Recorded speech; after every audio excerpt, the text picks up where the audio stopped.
वेद व्यास मुनि लोग नमस्कार। नरम चैव नरोत्तमं भगवती नारायण नमस्कृत्य नरम चैव नरोत्तमं। नरोत्तम मतलब एक नर नारायण। भगवती उत्तमा श्लोके देवीं सरस्वती और देवीं सरस्वती व्यास व्यास देव सरस्वती देवी को देवी सरस्वती देवी और व्यास देव इनको मैं नमस्कार करता हूँ। देवीं सरस्वती व्यासं ततो जयं मुदीरये नष्ट प्रायशो आभद्रेषु।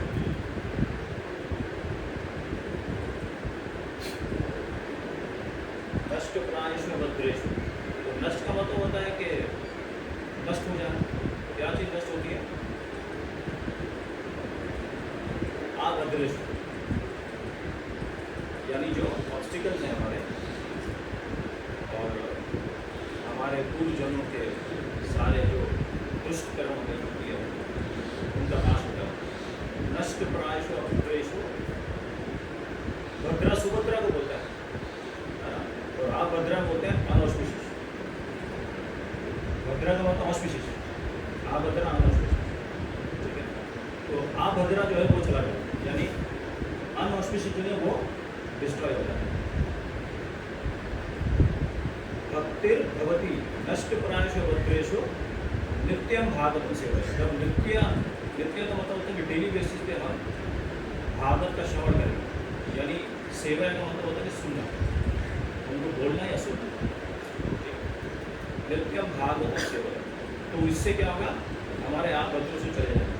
जब हृदय से आप भद्रों से निकल जाते हैं तो फिर एक चीज़ प्रकट होती है, विशेष आपको जो प्राप्त होगी वो क्या होगा? नैष्ठिक भक्ति। लेकिन वो कैसे मिलेगी? भगवती उत्तम श्लोक है, भक्ति और भगवती नैष्ठिक। ये जो भागवत के जो श्लोक हैं ये भक्ति से भरे हुए हैं।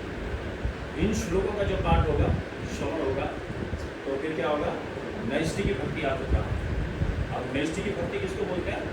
भक्ति के जो 9 स्टेज है उसमें आदो श्रद्धा तथा साधु संग तथा भजन क्रिया तथा अनर्थ निवृत्ति तथा निष्ठा,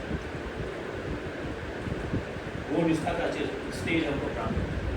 उसके बाद फिर रुचि आता है, फिर आसक्ति, फिर भाव, उसके बाद प्रेम, महाभाव, फिर प्रेम।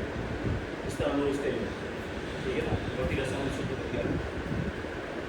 तो नैष्ठिक भक्ति तक वो पहुँचता है ना? उसके बाद धीरे धीरे फिर आगे बढ़ता है और भजी वो निष्ठावान जब होता है भागवत को विश्वास करता है तो फिर धीरे धीरे वो उसकी रुचि की और आसक्ति इस तरह जैसे करते करते भाव के स्तर पे आएगा। वहाँ से फिर वो पतन नहीं होता है। लेकिन निष्ठा के स्टेज पर भी आ जाए तो वहाँ से भी पतन होने का खतरा रहता है। तो उसके लिए भगवान की कृपा की आवश्यकता है। और वो जो कृपा कैसे होती है भगवान की, वो 4-5 तरीके से यहाँ पे हम चर्चा करेंगे जो कि आज के श्लोक में बताई गई है और ये हर भक्त के साथ होने वाला है। इसलिए मैंने बताया कि आज का श्लोक बहुत महत्वपूर्ण है। इस श्लोक को बार बार पढ़ना चाहिए, मनन करना चाहिए, इस श्लोक को सीखना चाहिए जैसे बताया इसका तात्पर्य हो।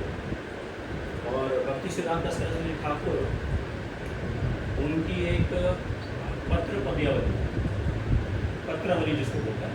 पत्रावली का मतलब होता है, पात्रवली मतलब एक है जिसमें लेटर जो है भक्ति सिद्धांत महाराज ने किसी को आंसर दिया अपने डिसाइपल्स को और उनके डिसाइपल ने क्वेश्चन पूछा, जैसे श्रील प्रभुपाद जी के लेटर समझे। इसी तरह भक्ति सिद्धांत महाराज के भी पात्र पद्यावली के नाम से किताब है, तो हमारे पास नहीं है लेकिन है इंडिया लोगों के पास है।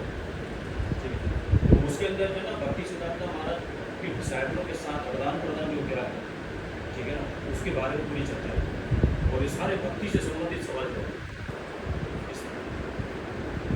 तो उसके अंदर जो है ना एक डिसाइपल ने भक्ति सिद्धांत महाराज को चिट्ठी लिखी थी। अब चिट्ठी का मतलब होता है, क्योंकि पत्र का मतलब खत होता है ना, चिट्ठी होती है। तो चिट्ठी का मतलब ये है कि पहले का ये एडवांस मतलब जो है ना वो टेक्नोलॉजी बताई गई है भक्ति सिद्धांत महाराज के द्वारा। ठीक है ना, ये एडवांस टेक्नोलॉजी यानी एक लेटर आप चिट्ठी लिखते हैं, खत लिखना, ठीक है ना, लेटर लिखना, सामने वाला भी आपको लेटर के थ्रू जवाब देगा। तो ये बहुत एडवांस मतलब जो है ना वो मॉडर्न, वहाँ उस समय का मॉडर्न टेक्नोलॉजी थी। और अभी के टाइम पे तो आप देखो वो सारा मोबाइल और गैजेट्स इतने सारे आ गए इलेक्ट्रॉनिक, उसके द्वारा होता है, ईमेल वगैरह लैपटॉप के द्वारा हम लोग लिखते हैं। लेकिन पहले ऐसा था और वो बहुत विशेष माना जाता है, क्योंकि लेटर तो वही लिखेगा जो पढ़ा लिखा होगा, तो इसलिए वो सबसे विशेष माना जाता है। तो उसके अंदर एक लेटर के अंदर एक डिसाइपल भक्ति सिद्धांत महाराज से सवाल लिखता है। अब वो सवाल के अंदर कौन सा श्लोक लिखते हैं, ये जो आज हम सॉरी उन्होंने सवाल किया, ठीक है ना, कि हमने ये भगवद गीता में भी सुन रखा है, ठीक है ना, भागवत में भी सुन रखा है कि भाई इसको पढ़ने से हमारे सारे पाप कर्म जल जाते हैं, सारे, ठीक है ना, जितने भी है, जितने भी पाप कर्म होते हैं, आराध है, अपराधन है, कूट है, कूट, इस तरह करके 4-5 कैटेगरी जो बताई गई है, ठीक है, सब वो सारे जल जाते हैं। तो फिर हम लोगों को कष्ट कैसे आता है? ऐसा किसने सवाल किया? भक्ति सिद्धांत महाराज से, भक्ति सिद्धांत महाराज से लेटर के थ्रू सवाल। तो उसमें फिर क्या हुआ, भक्ति सिद्धांत महाराज ने उन लोगों को ये श्लोक पढ़ने के लिए